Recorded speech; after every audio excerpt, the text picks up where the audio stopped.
Ada madrasah di Gunung, Kang. Bahkan sinyalnya itu sebetulnya agak susah. Tapi mereka, salah satu keunggulan madrasahnya adalah komputer. Komputer. Labnya luar biasa, Kang. Adanya di gunung. Buset. Ada satu desa yang belum terjangkau internet. Bukan bisa jadi ada. Ada kan gitu. Makanya tolonglah semua desa ini dikasih fasilitas wifi lah. Satu desa 10 titik ya. Atau satu RW 1 titik aja, Kang.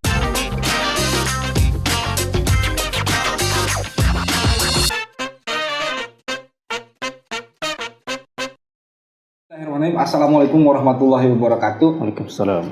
Masih kembali di channel LD Madrasah Garut.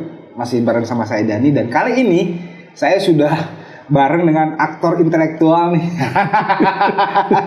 Saya bareng dengan Bapak Indra Karmawan, SAG MMPD. Beliau adalah Kasih Pendidikan Madrasah di Kementerian Agama Kabupaten Garut.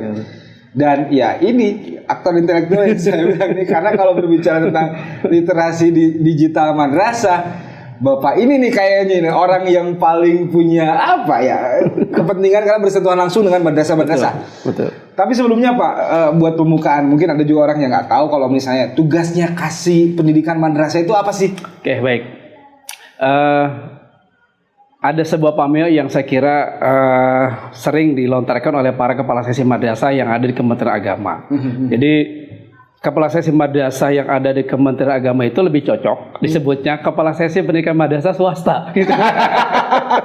Karena yang negeri itu kan mereka satker ya, mereka satker. Jadi berdiri sendiri, tidak dipaknya, rumah tangganya itu semua diurus sendiri.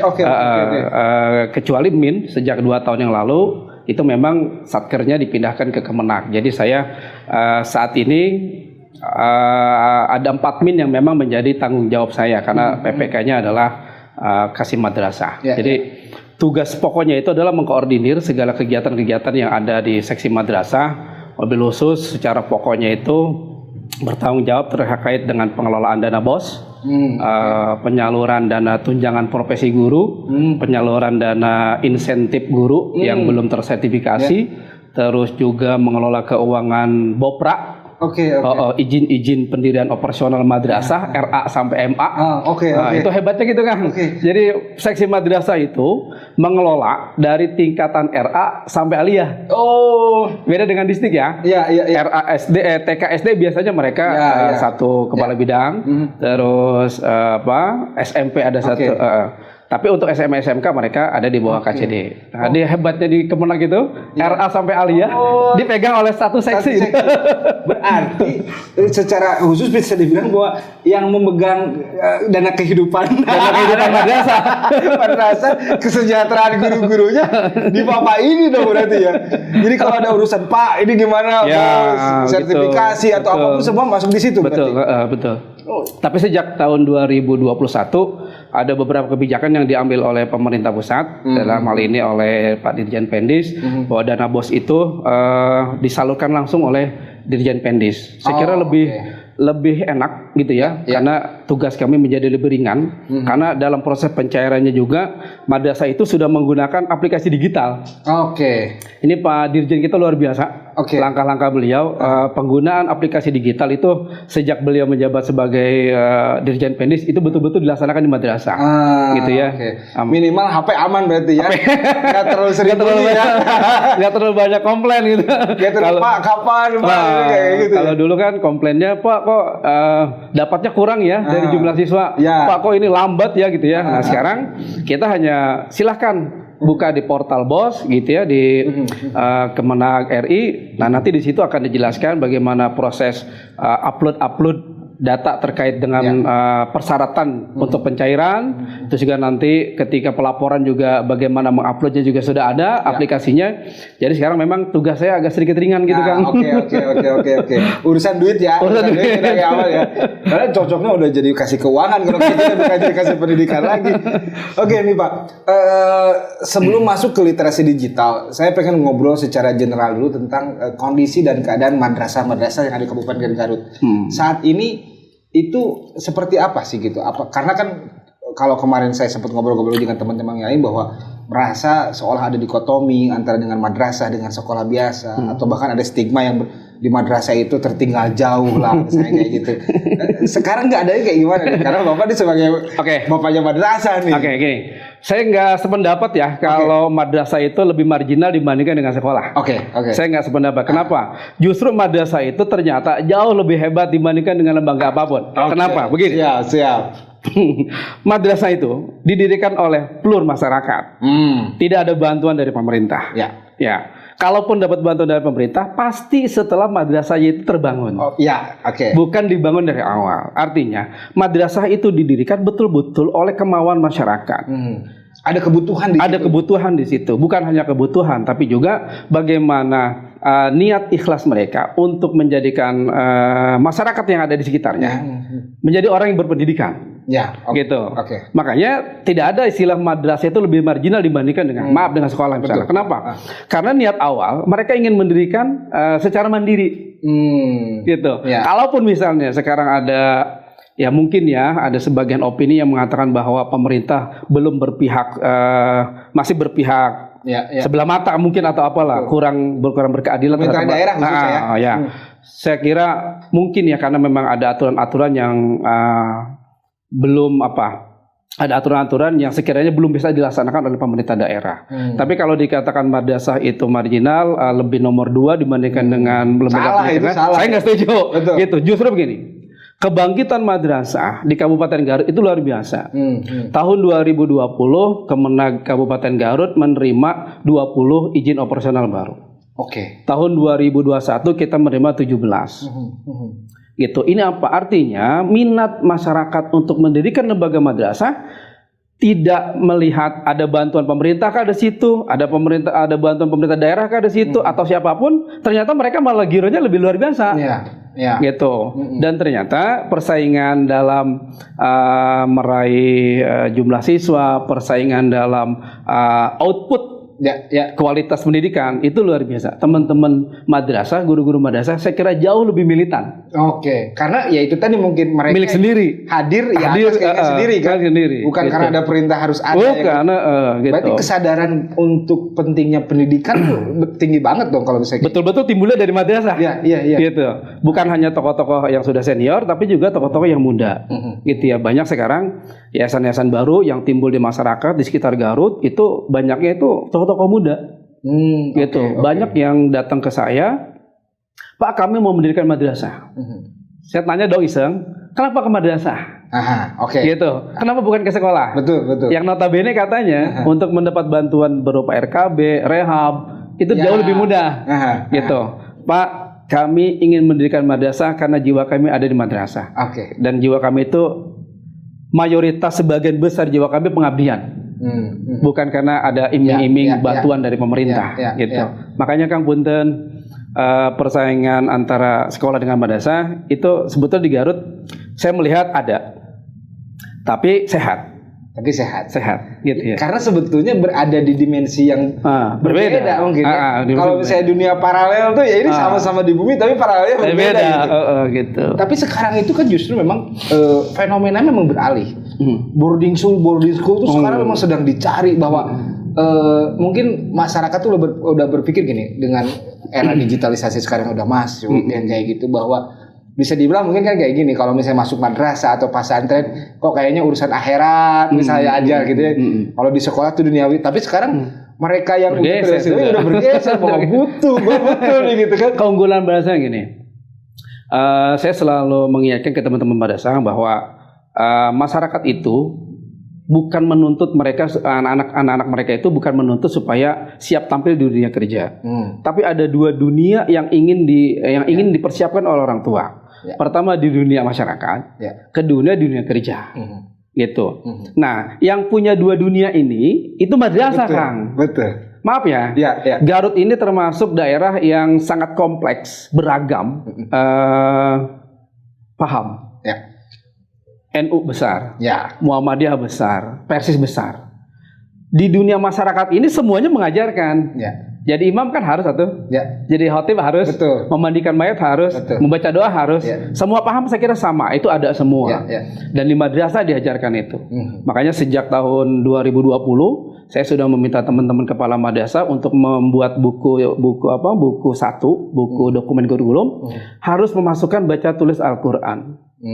Bahasa saya itu coba ditambah ekskul atau ditambah mulok mata pelajaran keterampilan agama. Kalau yang basisnya NU itu lebih beragam. Ya. Ada tahlilan di situ. Ya. Anak-anak boleh dong diajarkan cara membaca hadiah Fatihah buat orang tuanya. Diajarkan cara memandikan mayit, gitu ya. Diajarkan membaca doa. Dan alhamdulillah, insya Allah di seluruh Garut teman-teman sudah sadar dan paham itu bahwa madrasah menyiapkan dua dunia kebutuhan dari masyarakat kita. Tampil di dunia masyarakat, juga tampil di dunia kerja. Nah, makanya sejak 2020 saya sudah meminta izin kepada pemegang kebijakan yang lebih tinggi dibandingkan saya. Saya lagi supaya madrasah itu menyiapkan keterampilan. Madrasah keterampilan. Jangan kaget Kang, di Garut itu bukan hanya di tingkat aliyah, di tingkat MI ada madrasah yang mengajarkan keterampilan menjahit. Ibtidaiyah tuh MI. Ada madrasah di Gunung Kang, nanti boleh Akang main ke Selawi. Bukan Selawi, maaf. Yang ke Gunung Pancar apa tuh? Limbangan ya? Sunan Pancar, Cipancar. Itu namanya MI Cipeje Kang. Adanya di gunung Kang. Bahkan sinyalnya itu sebetulnya agak susah. Tapi mereka salah satu keunggulan madrasahnya adalah komputer. Labnya luar biasa Kang. Adanya di gunung. Buset. Makanya kemarin ada kesempatan diklat tentang bagaimana memajukan pendidikan madrasah, mereka yang kirim kepalanya, wakil kepalanya, perwakilan guru, pengawas madrasahnya. Didiklat selama 6 hari bagaimana mereka dididik supaya madrasah itu arahnya kemana. Gitu. Dan itu pun sebenarnya inisiasi dari mereka sendiri. Inisiasi sendiri. Komputer beli sendiri Kang. Gitu. Adanya di gunung. Bukan di kota loh Kang. Kalau yang di kota malu ya. Kalau yang di Jadi mudah-mudahan teman-teman kepala madrasah nonton acara ini gitu ya. Yang di daerah perkotaan. Kenapa yang di daerah pegunungan bisa, di perkotaan nggak bisa? Dan mayoritas madrasah yang ada di Kabupaten Garut Kang gratis Kang. Kecuali di beberapa perkotaan ya, ada memang mereka memungut melalui komite madrasah. Itu 90% madrasah yang ada di Kabupaten Garut itu gratis ya. Mengandalkan dana BOS. Makanya lewat media ini ya mudah-mudahan dana BOS ini tidak pernah dihapus oleh pemerintah. Amin. Ya, karena betul-betul menjadi sumber pendanaan bagi kehidupan di madrasah. Karena itu sangat membantu banget. Betul. Apalagi sekarang kita masuk ke zaman digital. Zaman digital kan. Ketika ada perpindahan cara belajar yang tadinya dengan cara konvensional, sekarang lebih ke digital. Mungkin ada beberapa kebiasaan yang berubah. Sebetulnya kalau saya bilang itu adalah suatu hambatan, tidak terhambat sih sebetulnya, karena mau tidak mau memang kita harus melewati itu. Gitu. Tapi mungkin ada suatu proses yang memang harus dilewati oleh teman-teman, di mana proses adaptasinya ini nih, adaptasi anak-anak yang misalnya tadinya belajar bertatap muka langsung, sekarang akhirnya ke digital. Nah, yang paling ramai kan dari kemarin dibantu sebetulnya yang dikhawatirkan itu bukan di anak didiknya. Tapi di tenaga pendidiknya ini nih, tenaga pendidik misalnya kan, yang kayak gimana gitu kan, yang mereka yang sudah mungkin umurnya di atas 40 atau sampai 50 tahun, apakah bakal jadi gagap teknologi atau seperti apa? Dari Kemenak sendiri gimana tuh? Gini, sejak 2020 ya, kalau dulu sih sebelum di Garut, sebetulnya saya itu ketua PGM, sebelum di Garut, 2018-19 kami sudah melaksanakan diklat pemanfaatan IT untuk media pembelajaran. Di Depok cuma ya, di Garut sudah mulai, tapi di tingkat kepala madrasahnya. Belum ke gurunya gitu. Karena kan itu MOU ya, MOU berbayar dengan Balai Diklat. Yang paling sulit sekarang itu memang merubah kebiasaan guru. Gitu ya, bukan di tingkat siswanya. Karena kita menyadari pandemi ini ternyata memang bisa merubah kebiasaan. Dulunya HP, laptop, internet itu digunakan untuk WhatsApp, media sosial, belanja, dan lain sebagainya. Sekarang teman-teman guru harus berubah bahwa alat-alat elektronik digital itu harus digunakan sebagai media pembelajaran. Ya. Begini, kita sudah menggaungkan itu sejak tahun 2020, sejak pandemi sudah bahkan sebelum pandemi sebetulnya. Karena madrasah itu sebelum pandemi sudah punya e-learning. Oh, oke. Itu e-learning. E-learning itu bisa dimanfaatkan oleh orang tua, guru, siswa, siapapun. Fasilitas yang dikeluarkan oleh Kemenang. Di situ ada media pembelajaran, ada materi pembelajaran, lengkap Kang. Gitu. Jadi sebetulnya kalau seandainya kita lebih lebih bisa membaca bahwa ada perubahan pola pembelajaran, Kemenang itu sebelum pandemi sudah menyiapkan gitu. Cuman masalahnya literasinya itu kan. Literasinya gitu. Jadi jangankan ke yang digital dulu nih Pak, kita ngomongin literasi yang sebelumnya aja. Kita kan masih kurang. Gitu. Apalagi misalnya orang yang tadinya minimal kertas bisa dibolak-balik, sekarang harus dari HP. Bukan biasanya di HP itu cuman main game nih. Cuman selfie. Sekarang ini harus dipakai belajar, baca, dipaksa kan? Tapi gini Kang, maaf. Ada kebiasaan yang secara terpaksa dan tidak terpaksa akhirnya menjadi kebutuhan. Gini kan. Tadinya teman-teman guru itu sibuk dengan mengetik soal. Ya, manual. Digandakan. Diberikan ke siswa. Ya. Sekarang itu mereka dengan sangat sukarela, tidak lagi terpaksa, menggunakan media digital untuk proses-proses penilaian. PAS, PAT, sekarang mereka sudah tidak lagi manual, kertas dan pensil.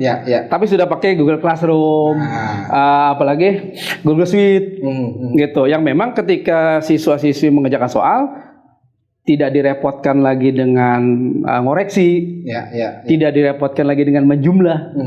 Jadi sekarang itu dirasakan manfaatnya pandemi COVID ini sekarang. Oh ternyata lebih mudah ya gitu. Iya. Dulu kita harus membuat soal manual, ngetik, menggandakan gitu ya. Nah ini sekarang itu sudah tidak perlu lagi. Mengetiknya sudah di laptop, gitu ya, menggunakan fasilitas Google Classroom atau Google Suite. HP anak-anak sekarang sudah mulai standby, gitu ya. Kalaupun misalnya nggak pakai HP siswa, pakai HP orang tua, kakak, ataupun siapa. Dan itu ternyata sekarang dirasakan oleh teman-teman guru kemudahannya, gitu. Jadi literasi digital ini, walaupun mohon maaf saya termasuk yang kurang gencar di kalangan madrasah, membumikan, istilah saya membumikan literasi digital ini kurang, tapi dalam pelaksanaannya sudah mulai sangat dirasakan.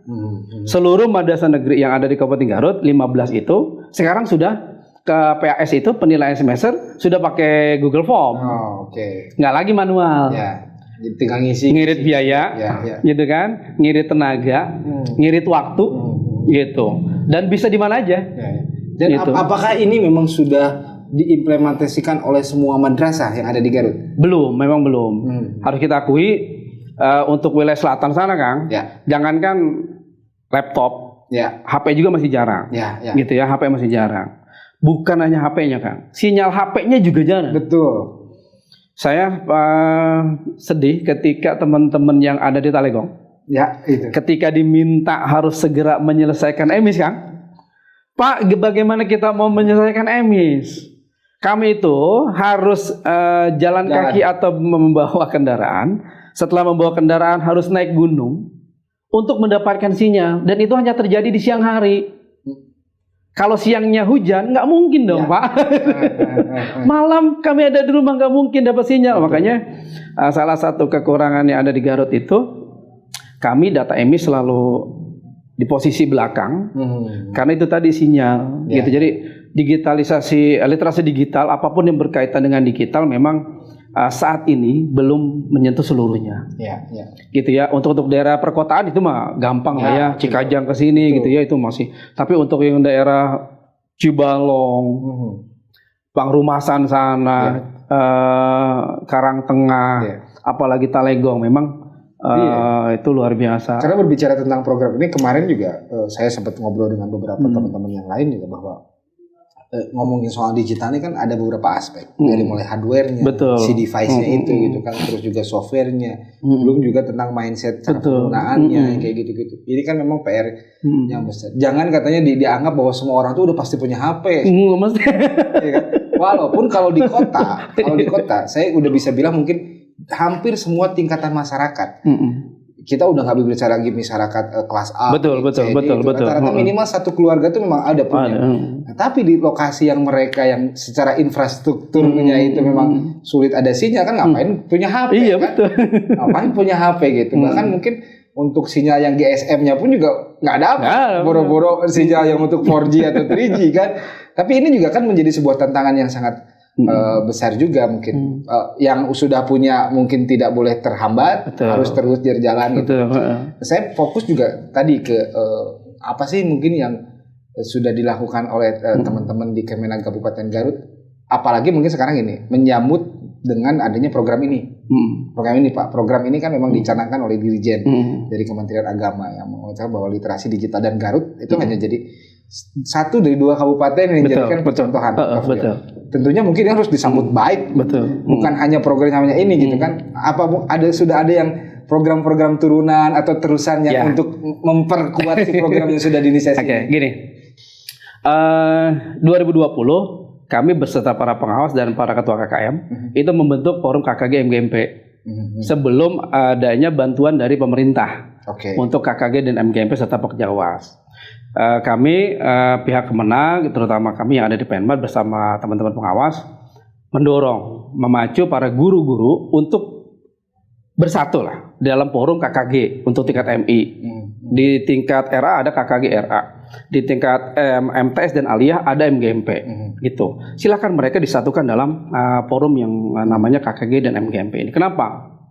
Saat itu tadi untuk sharing pengetahuan, saling berbagi ilmu gitu ya. Karena kita tadi itu keterbatasan kita di Garut ini yang wilayah selatan itu, mereka kan informasi seperti ini belum tentu cepat.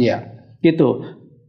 Disitulah kita mencoba mendesimasi itu apapun kelebihan yang sudah dipunya oleh teman-teman guru yang notabene ada di daerah perkotaan, supaya mereka mendesimasikan gitu, membagikan informasi dan ilmu-ilmu mereka kepada teman-teman yang notabene memang masih lambat untuk menerima informasi.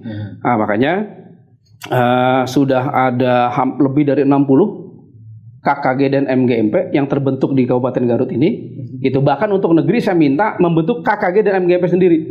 Nggak usah bersatu dengan madrasah lain. Gitu, supaya mereka lebih dinamis. Gitu ya, lebih dinamis. Jadi selama ini guru ngajar pulang. Betul. Nggak pernah ada forum diskusi. FGD kah? In-house training kah? Coba manfaatkan lah. Gitu. Dan memang saya minta iuran, mangga saya bilang iuran dari uang TPG. Kan penerima sertifikasi itu kan harus melakukan PKB. Buat ke dapur itu Pak katanya. Nah makanya gini, gini kan, gini, boleh ke dapur, boleh dong, gitu itu hak mereka. Tapi juga harus memperhatikan bahwa mereka ini kan harus terus mengembangkan kompetensinya. Benar nggak? Jangan mengandalkan dari madrasah tuh, gitu. Ada kewajiban para penerima TPG itu untuk mengembangkan profesinya. Maaf, banyak teman-teman yang sudah menerima TPG nggak sadar kalau mereka sudah profesional.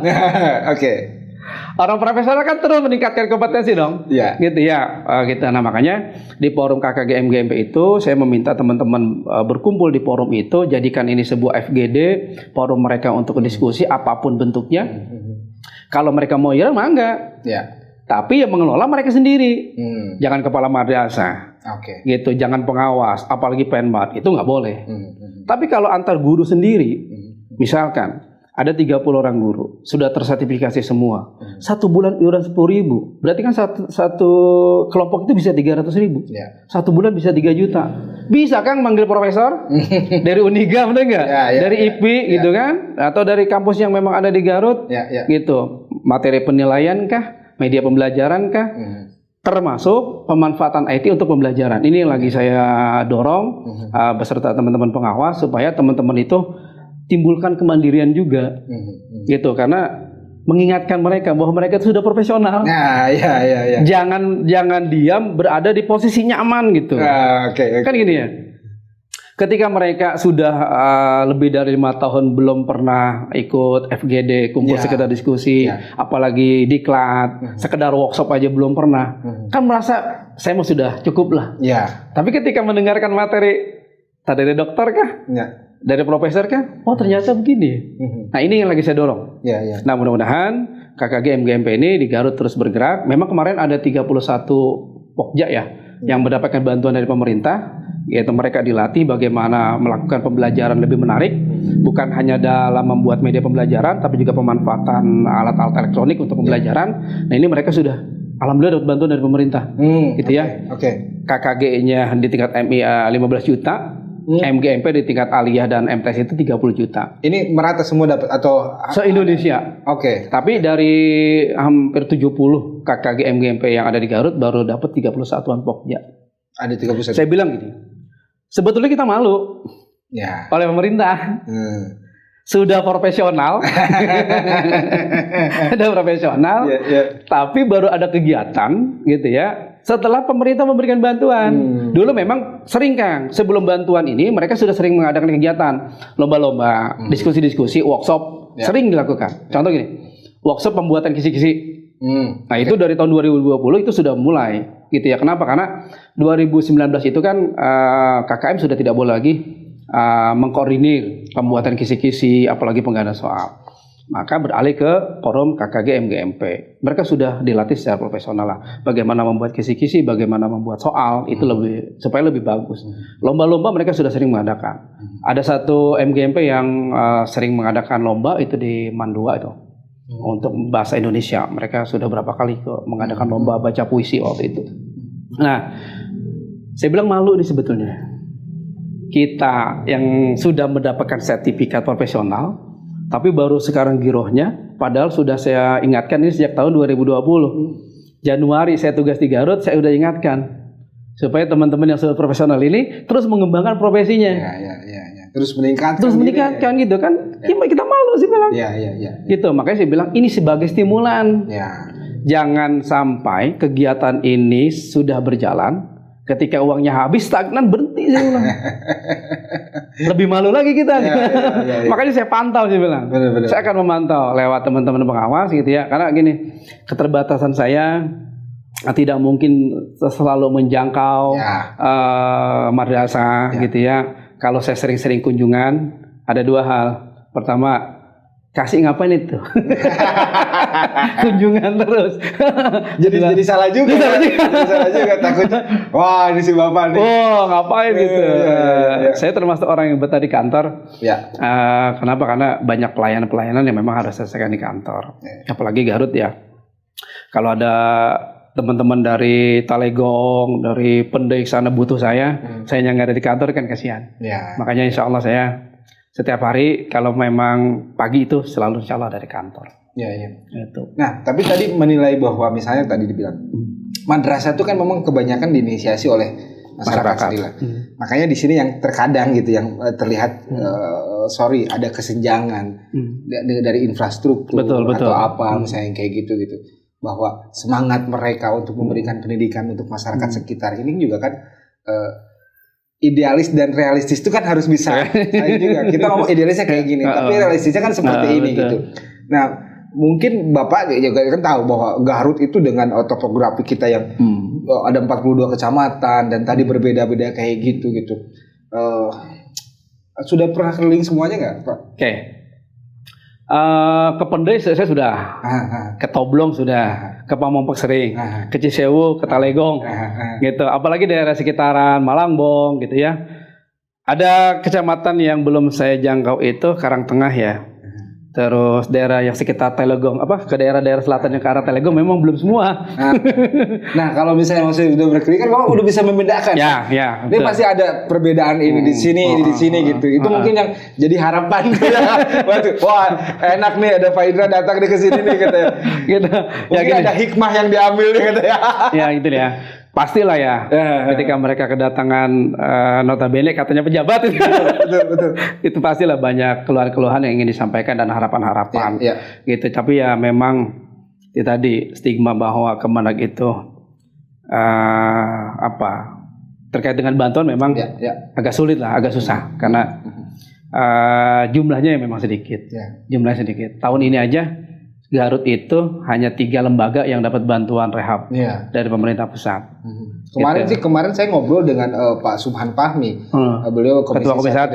Kan yang pas bilang, memang beliau juga, saya juga dibilang berusaha karena ya itu tadi ada dikotomi dari pemerintah daerah sendiri kan bahwa kalau madrasah itu ya harus ke Kemenag, padahal kan sama-sama katanya warga masyarakat Garut juga dong, harusnya nggak dibedain antara itunya gitu ya. Cuman semangatnya yang harus dijaga tetap Pak. Maksudnya dalam artian ketika masyarakat dia bersemangat untuk membuat sebuah lembaga pendidikan, apapun itu kan ada semangat yang harus dijaganya tadi. Kalau misalnya semangatnya padam, ya susah gitu. Secara gini, saya sudah beberapa kali komunikasi dengan Pak Subhan, beberapa anggota DPRD di Garut. Sebetulnya mereka sudah luar biasa berjuang buat madrasah. Saya sangat mengapresiasi. Udah saya tambah panas-panasin kemarin juga. Ngaren dong. Tinggal realisasinya gitu. Karena mereka sudah studi banding ke Pangandaran, ke mana kalau nggak salah ke Bekasi, ke Sumedang, gitu. Ternyata pemerintah daerah sana bisa kan? Bisa, gitu, memberikan bantuan ke madrasah, gitu ya. Nah, tinggal di Garut, gitu. Mungkin ada beberapa hal yang memang terbentur. Pertama, Garut wilayahnya luas, pendapatan asli daerahnya kita belum tahu berapa ya, mungkin belum cukup untuk menutupi kosnya karena memang luar biasa lah. Apalagi Garut kita melihat infrastrukturnya juga kan memang butuh perhatian khusus dari Pak Bupati, gitu ya. Tapi tetap kita berharap, gitu ya, tetap berharap wilayah lain bisa. Wilayah saya tinggal gitu ya. Wilayah bisa gitu. Makanya terus kita komunikasi dengan Pak Fahmi, Komisi 1, Komisi 4 juga terus kita komunikasi. Mudah-mudahan madrasah ada yang diperhatikan. Gitu, terutama gurunya. Memang benar kan? Garut itu, di Kemenag itu kami punya 10.000 lebih guru. Yang baru tersertifikasi itu 3.400. Masih ada 6.000 lebih ya? Makanya, yang 6.000 ini ada yang dapat insentif 3 juta per tahun. Tapi jumlahnya berkurang malah. Tahun lalu saya dapat 2.767. Tahun sekarang hanya 600-an. Kan kurangnya banyak. Kurangnya banyak.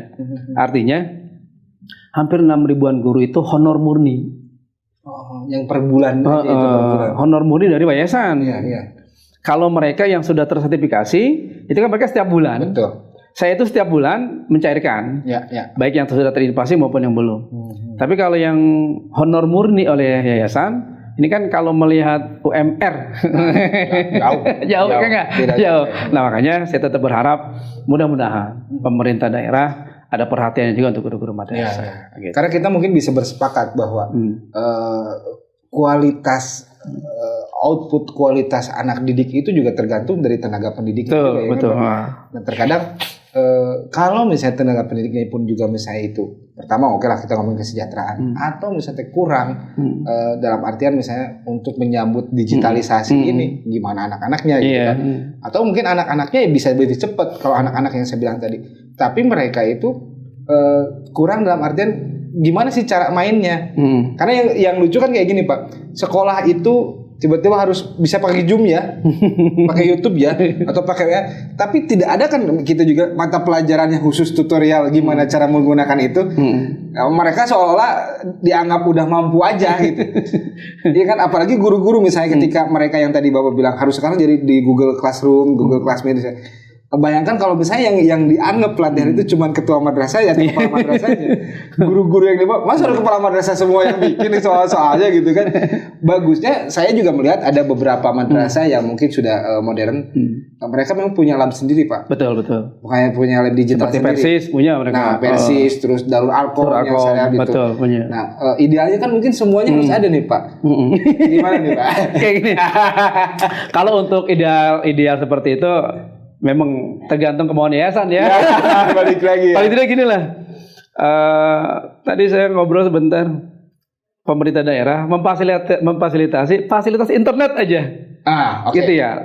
Misalkan di satu desa, bisa jadi toh Kang, ada satu desa yang belum terjangkau internet. Bukan bisa jadi ada kan gitu. Makanya tolonglah semua desa ini dikasih fasilitas wifi lah. Terkoneksi aja. Terkoneksi dulu gitu ya, terkoneksi. Supaya itu tadi proses digital, literasi digitalnya betul-betul bisa berjalan. Boro-boro bisa literasi digital, gitu ya. Sekarang mereka mau beli laptop, mau beli HP juga untuk apa? Kalau media fasilitas internetnya tidak ada di situ, gitu. Makanya bisa jadi pemerintah Kabupaten Garut memberikan fasilitas internet satu desa 10 titik ya, atau satu RW 1 titik aja Kang, gitu ya, satu RW 1 titik, itu kan bisa nanti anak-anak bisa belajar di situ, gitu ya. Oke, kalau misalnya nggak semua punya HP, bisa dong lihat video, gitu. Sekarang guru-guru itu juga sudah kita arahkan supaya jangan terlalu sering memberikan tugas lewat media WhatsApp. Nah itu yang tadi yang sempat diprotes. Saya sudah protes Kang. Apalagi ada yang kejam luar biasa. Dipoto Kang. Dipoto. Kerjakan. Saya bilang kejam itu. Yang banyak protes kan orang tuanya. Gitu. Makanya saya setiap kali pembinaan ketemu dengan guru-guru, ada satu hal yang saya ungkap, bahwa tolonglah lebih kreatif. Daripada memberikan soal, lebih baik memberikan proyek. Contoh gini. Selalu saya contohkan, musim pandemi itu kan banyak orang berjemur. Coba kasih tugasnya begini, carilah orang yang sedang berjemur, foto oleh HP kamu, di print.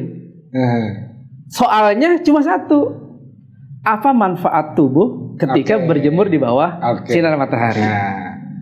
Digitalisasinya kan berjalan Kang. Betul. Dari mulai proses memfoto, mencetak. Itu ternyata anak-anak itu senang luar biasa. Mereka datang ke madrasah cuma menumpang nyetak foto atau datang ke warnet, gitu kan. Kan nggak mesti hari itu. Betul. Gitu. Dibandingkan dengan setiap hari memberikan soal. Wah, luar biasa Kang. Itu kemarin sempat dibawa saya. Kalau anak saya kan memang masih kecil belum sekolah gitu. Tapi kakak saya tuh, wah curhatannya tuh yang, wah ini. Gitu. Apalagi mereka yang orang tuanya bekerja dari pagi sampai malam, kan anak tuh baru bisa nanya ke bapaknya, ke ibunya tuh malam hari gitu. Sementara tuh waktu tugas pengubahnya udah lewat juga gitu. Akhirnya kan seperti itu sih Pak. Nah, makanya saya bersama teman-teman pengawas pernah membuat proyek sendiri. Bahkan saya pernah memanggil guru dari salah satu guru di Bayongbong. Saya minta proyek, tolong bikin LKPD. Apa tuh LKPD? Lembar kerja peserta didik, untuk memfasilitasi siswa-siswi dan guru yang belum terkoneksi internet. Gitu. Contoh gini, LKPD itu lembaran Kang, tapi bisa jadi proses literasinya lengkap. Bukan hanya membaca, memahami, tapi ada memahaminya dan mengambil kesimpulan. Kalau bisa ada memberikan solusi di situ. Contoh gini, mata pelajaran IPS, materinya tentang mata pencaharian masyarakat di daerah pegunungan. Soalnya itu gampang. Soal pertama, gambarlah penampakan alam yang ada di sekitar wilayah tempat tinggal kamu. Pasti kan mereka ada gambar rumah karena di sekitar tempat tinggal kan. Mungkin di situ ada sungai, mungkin ada sawah, ada gunung. Bisa jadi di situ ada peternakan. Itu tugas pertamanya menggambar. Tugas keduanya, tuliskan mata pencaharian penduduk yang ada di sekitar tempat tinggal kamu. Itu lumayan tuh. Maksudnya dengan satu tugas itu, dengan satu tugas itu bisa mengerjakan beberapa. Cuma sayangnya belum selesai. Karena saya mintanya gini, dari kelas 1 sampai kelas 6. Seluruh mata pelajaran. Tapi kelas 1 sampai 3 sudah selesai. Dan itu kalau misalnya nanti masih original Kang, akan saya bukukan dalam bentuk buku. Saya sudah bicara dengan pimpinan Erlangga. Kalau memang masih original, artinya bukan produk plagiat, insya Allah ini akan jadi produk yang bisa memberikan salah satu solusi buat teman-teman siswa kita yang tidak terkoneksi internet. Mudah-mudahan itu kayak gitu, karena ya banyak pengalamannya juga mereka, jadi sekalian berinteraksinya juga. Betul kan? Makanya salah gini juga, saya lagi menggalakkan outing class. Outing kelas yang saya lihat nih, maaf ya, saya sering membaca di bus itu kan sering ada banner ya, outing kelas, tapi tujuannya apa? Taman Safari, terus Trans Studio Bandung. Saya bilang, outing kelas itu bukan ke situ maknanya. Coba gini, belajar tentang pemerintahan daerah. Misalnya pedesaan, ajak dong anak-anak ke desa. Betul nggak? Ya. Pasti orang desa akan menerima. Ya. Dijelaskan di situ. Betul. Oh, ada kepala desa, ada kepala seksi apa. Jelaskan aja. Belajar tentang pasar tradisional. Ajak ke pasar. Ya. Belajar tentang pasar modern. Ya. Ajak ke Ramayana. Gitu. Jadi bukan cuma ilmu tapi experience-nya juga dapat langsung. Makanya belajar secara langsung itu ternyata lebih melekat dibandingkan dengan guru. Saya sering berkelakar ini. Jangan betah-betah tuh di dalam kelas. Bayangkan anak-anak duduk dari jam 7 sampai jam 1, bahkan ada sampai jam 3 kan. Bosen nggak? Bosen lah. Kita aja dulu sering orang dewasa aja. Zaman sekolah kayak gitu kan. Bu, permisi, gitu-gitu permisi. Kadang-kadang siswa izin untuk pipis aja dilarang. Kejam saya bilang. Gitu, atau sekedar ngemil, minum. Jangan pernah dilarang sekarang mah. Enggak Pak, silakan diminum. Saya minum dulu ya. Jadi saya memang sedang menggalakkan, saya kira yang experience, yang pengalaman langsung itu saya kira lebih bermakna gitu ya. Jadi jangan terfokus pembelajaran ada di dalam kelas, harus nulis gitu ya. Saya kira mendatangkan narasumber secara langsung itu jauh lebih bagus. Contoh. Kan diajarkan tentang berbagai profesi. Salah satunya kan yang sering sangat diidamkan oleh anak TNI, Polri, undang polisi gitu ya, kasih penjelasan gitu. Nah ini yang sedang saya. Sekarang malah udah robah Pak, udah pengen jadi kayak YouTuber. gitu. Nah boleh, bener kan?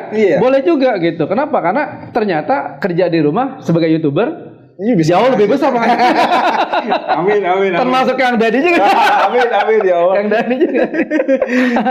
Oke Pak, ini menyenangkan banget nih kalau ngobrol. Sebetulnya bakal masih banyak yang saya tanya juga. Tapi kita kembali terakhir nih, balik lagi ke soal program literasi digital madrasah.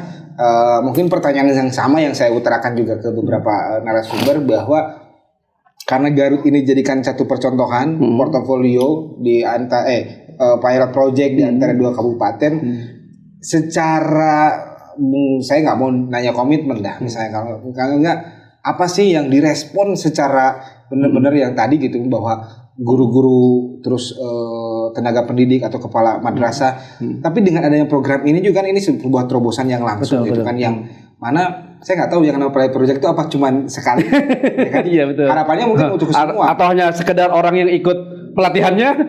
Karena sebenarnya ini ada beban berat menurut saya. Maksudnya satu sisi kita berterima kasih bahwa Garut itu dipilih. Tapi yang kedua beban beratnya apa? Ketika dianggap gagal berarti kan kabupaten lain nggak bakal dapet nih. Iya kan?